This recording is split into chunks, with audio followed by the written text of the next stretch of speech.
ದೊಡ್ಡ ಚೆನ್ನೋಹಳ್ಳಿ ಗ್ರಾಮದ ಜನತೆಗೆ ಕುಡಿಯಲು ಅಶುದ್ಧ ನೀರೇ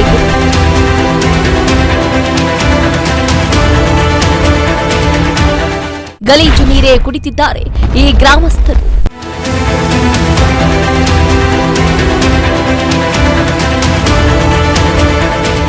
ಪಂಚಾಯಿತಿಗೆ ಬೇಗ ಜಡಿದು ಉಗ್ರ ಪ್ರತಿಭಟನೆ ಮಾಡಬೇಕಾ?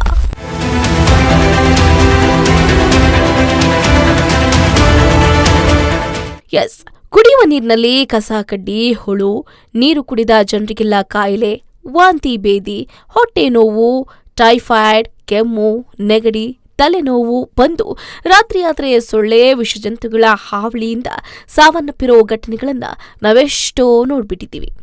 ಮನುಷ್ಯನಾದವನಿಗೆ ತನ್ನ ಮೂಲಭೂತ ಸೌಕರ್ಯ ಕೇಳುವಂತಹ ಹಕ್ಕಿದೆ. ಆದರೆ ಈ ಗ್ರಾಮದ ಜನರ ಪರಿಸ್ಥಿತಿಯಂತೂ ಹೇಳತೀರದ್ದಾಗಿದೆ.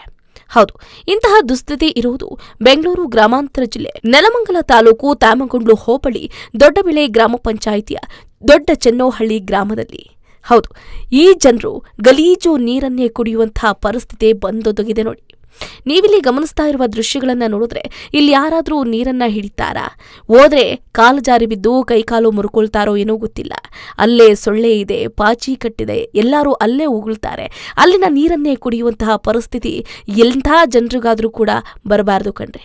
ಕುಡಿಯುವ ನೀರು ಸಂಗ್ರಹಿಸುವ ಈ ಟ್ಯಾಂಕನ್ನ ಸ್ವಚ್ಛಗೊಳಿಸದೇ ಇರೋದು ಸಮಸ್ಯೆಗಳಿಗೆ ಕಾರಣ ಆಗೋಗ್ಬಿಟ್ಟಿದೆ.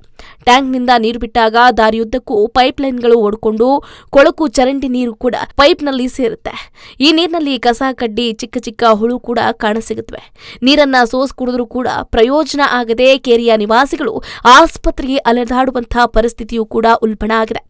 ಗ್ರಾಮದ ಸಮಸ್ಯೆಗಳನ್ನ ಅರಿತ ಆರೋಗ್ಯ ಅಧಿಕಾರಿ ಯಾವಾಗಪ್ಪ ಸ್ಥಳಕ್ಕೆ ಧಾವಿಸಿ ಸಮಸ್ಯೆಗಳನ್ನ ಆಲಿಸಿ ವೀಕ್ಷಣೆ ಮಾಡ್ತಾರೋ ಗೊತ್ತಿಲ್ಲ. ಇತ ಮಕ್ಕಳು, ಮಹಿಳೆಯರು, ಪುರುಷರು, ವೃದ್ಧರು ವಾಂತಿ ಬೇದಿ, ಹೊಟ್ಟೆ ನೋವು, ಕೆಮ್ಮು, ನೆಗಡಿ, ತಲೆನೋವು, ನಾನಾ ರೋಗಗಳಿಗೆ ತುತ್ತಾದಾಗ ಬರ್ತಾರ ಏನೋ ಅದೂ ಗೊತ್ತಿಲ್ಲ. ಶೀಘ್ರವೇ ಈ ಗ್ರಾಮದ ಎಲ್ಲಾ ಸಮಸ್ಯೆಗಳನ್ನ ಪರಿಹರಿಸಬೇಕು.